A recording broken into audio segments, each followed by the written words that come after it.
Olá, pessoal! Bem-vindos ao canal Casos Criminais. No podcast de hoje, eu vou contar para vocês o caso de Pamela Hupp. Esse é o terceiro podcast do canal. Se você ainda não ouviu os anteriores, te convido a conferir, você irá se surpreender. É novo por aqui? Faça uma maratona no canal, tem vários casos pouco conhecidos. Garanto que vai gostar. E não deixem de se inscrever e deixar o like no vídeo, que nos ajuda muito a continuar produzindo.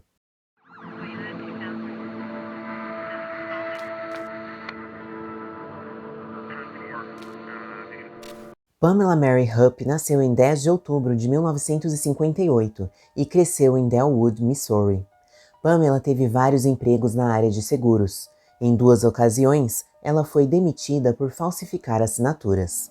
Em 2001, aos 43 anos, Pamela e seu marido, Mark, mudaram-se para Follow, Missouri, onde ela trabalhou como administradora para o grupo de seguradoras State Farm e como consultora imobiliária em lançamentos de casas.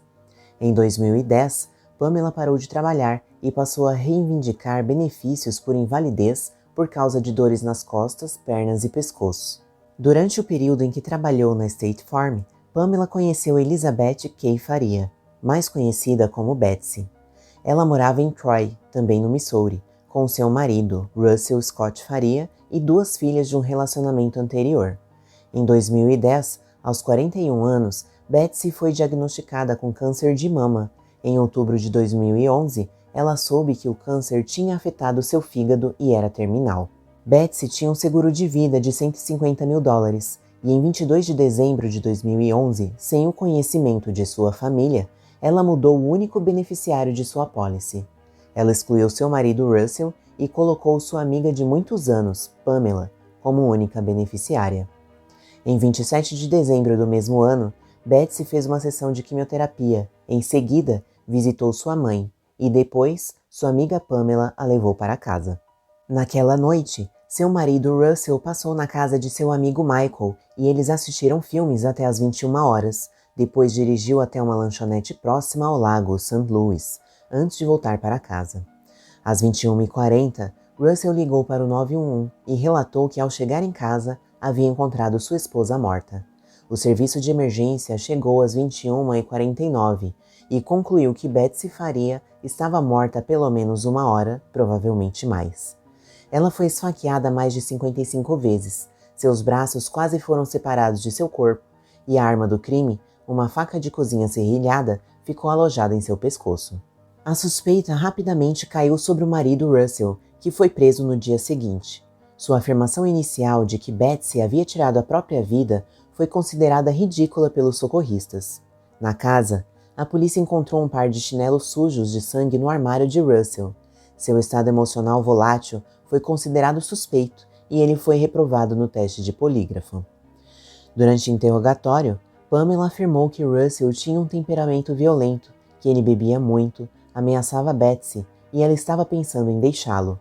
A pedido de Pamela, a polícia vasculhou o laptop de Betsy e encontrou um texto no qual ela expressava temores de que seu marido a matasse. Mais tarde, foi revelado que o documento foi escrito em Word 97, software que não estava instalado no computador, e era o único documento no laptop com autor desconhecido. Pamela alegou ter deixado Betsy em casa por volta das 19 horas daquela noite, tornando-a a última pessoa que viu Betsy viva. Pamela disse que Betsy havia pedido a ela para dar o dinheiro do seguro para suas filhas quando elas ficassem mais velhas. Porém, depois alegou que Betsy queria que ela usasse o dinheiro. Em 4 de janeiro de 2012, um dia após o funeral de Betsy, Russell foi acusado de assassinato em primeiro grau.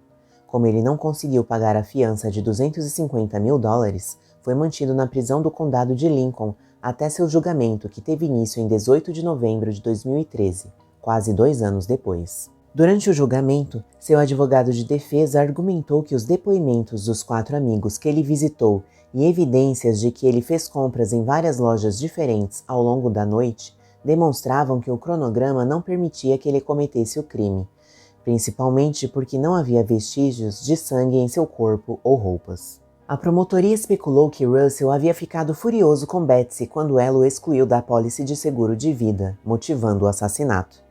A promotora, Lea Esky, argumentou que os amigos de Russell estavam fornecendo um álibi falso e que haviam conspirado para o assassinato. A juíza, Chris Menemeyer, não permitiu que a defesa apresentasse evidências implicando Pamela como um suspeito alternativo, incluindo registros de celular mostrando que ela esteve nas proximidades da casa de Betsy por até 30 minutos após o horário em que ela alegou ter deixado a amiga. A juíza também não aceitou como evidência de defesa o fato de Pamela ter sido colocada como única beneficiária do seguro pouco antes do assassinato. Em 21 de novembro de 2013, Russell Faria foi considerado culpado e em 22 de dezembro do mesmo ano, ele foi condenado à prisão perpétua, devendo cumprir, no mínimo, 30 anos de prisão e foi enviado para o Centro Correcional de Jefferson City. Embora a promotoria alegasse que os 4 amigos de Russell eram cúmplices do assassinato, nenhuma acusação foi feita contra eles. A mãe de Pamela Hupp, Shirley Newman, teve outros 3 filhos. Ela foi professora e seu marido morreu em 2000. Em 2013, Shirley morava sozinha em um apartamento no 3º andar da comunidade de vida independente para idosos de Lakeview Park, em Fenton, também no Missouri, e sofria de demência e artrite. Shirley passou a noite de 29 de outubro de 2013 com sua filha Pamela. Por volta das 17 horas de 30 de outubro, Pamela a deixou em seu apartamento e instruiu a equipe a não esperá-la para o jantar ou para o café da manhã no dia seguinte. Uma governanta encontrou Shirley morta, aos 78 anos, sob a varanda de seu apartamento por volta de 14h30 de 31 de outubro de 2013. A grade de alumínio da varanda estava quebrada. Após uma investigação policial, o legista assistente concluiu que a causa da morte foi um trauma contuso no tórax, resultante de uma queda acidental. A autópsia descobriu que ela tinha 0,84 microgramas do sedativo Zolpidem no sangue, mais de 8 vezes a concentração esperada para alguém que tomou uma dose normal. Em novembro de 2013, o gabinete do xerife do condado de Lincoln recebeu uma nota anônima sugerindo que Pamela havia assassinado sua mãe para receber o seguro de vida. Ela foi a última pessoa conhecida a ver sua mãe viva. Pamela e seus irmãos receberam cada um $120 mil de investimentos mantidos pela mãe. A polícia falou com a governanta que encontrou o corpo e com o filho de Shirley, Michael. Ambos afirmaram que ela estava instável e novamente concluiu-se que sua morte foi acidental. Mas Pamela não foi interrogada. Em janeiro de 2014, um jornalista da Fox chamado Chris Hayes entrevistou Pamela Hupp sobre a morte de sua mãe e de sua amiga Betsy. Em janeiro de 2014, após a entrevista de Pamela, a Fox fez parceria com o St. Louis Post para investigar o caso. Em fevereiro, o jornal fez uma publicação sobre o caso Betsy Faria. A matéria revelou que os $150 mil recebidos por Pamela foram mantidos em seu poder e não foram repassados para as filhas de Betsy. Pamela havia feito muitas declarações contraditórias durante entrevistas com a polícia. Investigações conjuntas de televisão e jornais analisaram a ligação para o 911 feita por Russell e concluíram que seu estado histérico ao fazer a ligação era genuíno. Também foi descoberto que a promotora do caso, Leah Askey, tinha um relacionamento íntimo com Mike Lang, o então capitão de investigações do gabinete do xerife do condado no caso de Betsy. Em 2014, as filhas de Betsy entraram com uma ação judicial contra Pamela e seu marido para tentar reivindicar o seguro de vida. Porém, a ação foi indeferida em 2016, apesar de Pamela admitir que mentiu sobre o que pretendia fazer com os rendimentos do seguro. A defesa de Russell apelou do veredito e, em fevereiro de 2015, o Tribunal de Apelações do Missouri enviou o caso de volta ao tribunal para uma audiência sobre um novo julgamento. Depois que a juíza Chris Menemeyer se retirou do caso, em junho de 2015, o juiz Steven autorizou um novo julgamento com base nas evidências que surgiram, e Russell foi libertado sob fiança enquanto aguardava outro julgamento. Durante o novo julgamento, a defesa foi autorizada a apresentar evidências implicando Pamela como suposta autora do crime. A perita que examinou a cena do crime afirmou acreditar que os chinelos ensanguentados de Russell não tinham pisado em sangue. Durante o julgamento, os policiais revelaram que Pamela, que não foi chamada para testemunhar, alegou em entrevistas que ela e Betsy haviam mantido relações sexuais. Pamela também afirmou que se lembrava de ter visto Russell e outro homem em um carro estacionado em uma rua lateral próxima à casa da família. Porém, em 7 de novembro de 2015, a condenação de Russell foi finalmente anulada. No total, ele passou quase 4 anos na prisão.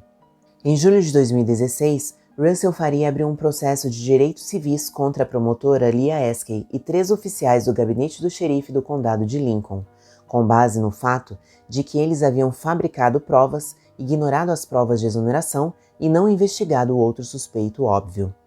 Em agosto do mesmo ano, o promotor público da comarca de Lincoln e o gabinete do xerife emitiram um comunicado à imprensa afirmando que estavam cooperando com o procurador dos Estados Unidos em uma revisão do caso de Betsy Faria. Enquanto isso, a Fox encontrou outros casos problemáticos envolvendo a juíza do caso de Betsy, relatando outras decisões questionáveis em 2014 e em 2016. Em janeiro de 2017, ela foi suspensa pela Suprema Corte do Missouri por má conduta não relacionada ao caso de Betsy. Em agosto de 2018, a juíza Chris Menemeyer e a promotora Leah foram exoneradas de seus cargos, sendo um dos principais motivos o assassinato de Betsy e a condenação injusta de Russell.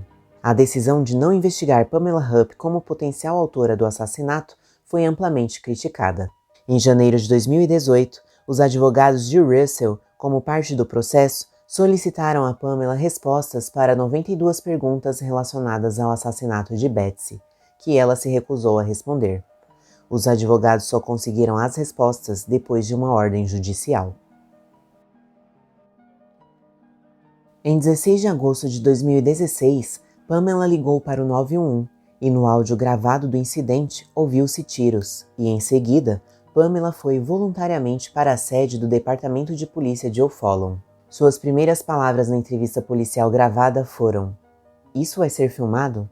Porque eu sempre apareço no noticiário com Chris Hayes." E culpou a reportagem de Chris Hayes por atrair pessoas ameaçadoras à sua vida. Pamela afirmou que Louis Gumpenberger, armado com uma faca, saltou de um carro dirigido por outra pessoa em sua garagem, abordou-a enquanto ela estava em seu veículo e exigiu que ela os levasse a um banco para pegar o dinheiro de Russell. Ela arrancou a faca da mão de Louis, correu para dentro de sua casa e atirou nele em legítima defesa com uma arma que ela mantinha em sua mesa. Um fato importante. Após um acidente de carro em 2005, Louis ficou com graves deficiências físicas e mentais. Aos 33 anos, Louis morreu após levar 5 tiros de Pamela. Um bilhete foi encontrado em seu corpo com instruções para sequestrar Pamela, pegar o dinheiro de Russell com ela e matá-la com uma facada no pescoço, em referência ao assassinato de Betsy. Tudo isso em troca de uma recompensa de $10 mil. Várias evidências foram identificadas. Registros de celular mostraram que Pamela estivera na vizinhança de Louis menos de 1 hora antes do tiroteio, contradizendo sua afirmação de que ela nunca o havia encontrado antes. Em 10 de agosto de 2016, um relatório policial foi arquivado no condado de St. Charles, afirmando que uma mulher com a descrição de Pamela abordou uma moradora de O'Fallon se passando por uma produtora da Dateline e oferecendo a ela $1 mil para reconstituir uma chamada ao 911. Imagens da câmera de segurança mostraram que a mulher em questão estava dirigindo o carro de Pamela. Uma segunda testemunha informou à polícia que Pamela o abordou com uma proposta semelhante. O promotor do condado e o chefe de polícia de O'Fallon teorizaram que Pamela havia atraído Louis para sua casa usando o mesmo argumento. Então atirou nele para implicar Russell em um atentado contra a vida dela, colocando a faca e o bilhete em seu corpo. Os investigadores da polícia encontraram 9 notas de $100 no bolso de Louis. Uma 10ª nota de $100 encontrada na cômoda de Pamela tinha um número de série sequencial para 4 das 9 notas. Os investigadores descobriram que a faca foi comprada numa loja em O'Fallon junto com vários outros itens encontrados na casa de Pamela. Eles duvidaram que as graves deficiências físicas e mentais de Louis o tivessem permitido cometer os atos que Pamela descreveu. Em 23 de agosto de 2016, Pamela foi presa e acusada de homicídio em primeiro grau. Ao ser presa, ela pediu para ir a um banheiro, onde usou uma caneta esferográfica para cortar o pescoço e os pulsos em uma falha tentativa de findar sua vida. A fiança foi fixada em $2 milhões e em 31 de janeiro de 2017, Pamela se declarou inocente das acusações. Em março de 2017, promotores afirmaram que buscariam a pena capital devido à escolha de Lewis como vítima. Em junho de 2018, o juiz decidiu que os promotores no julgamento pelo assassinato de Louis Gumpenberger poderiam apresentar evidências relacionadas ao assassinato de Betsy, mas não poderiam apresentar evidências relacionadas à morte da mãe de Pamela. Em 19 de junho de 2019, aos 61 anos, Pamela se declarou culpada das acusações e renunciou seu direito a um julgamento com júri. Como condição do acordo feito com os promotores, ela não enfrentou a pena de morte e foi condenada à prisão perpétua sem possibilidade de liberdade condicional. Atualmente, ela está cumprindo sua pena no Missouri. Em 2019, o promotor do condado de Lincoln, Mike Wood, anunciou que reabriria a investigação de assassinato de Betsy. Em outubro de 2019, Mike solicitou uma revisão do caso, mas até hoje Pamela não foi acusada pelo crime. Em março de 2020, Russell recebeu um acordo no valor de mais de $2 milhões. E vocês, já conheciam esse caso? Não esqueçam de deixar suas opiniões sempre com respeito nos comentários. Obrigada por assistir até aqui. Nos vemos no próximo vídeo.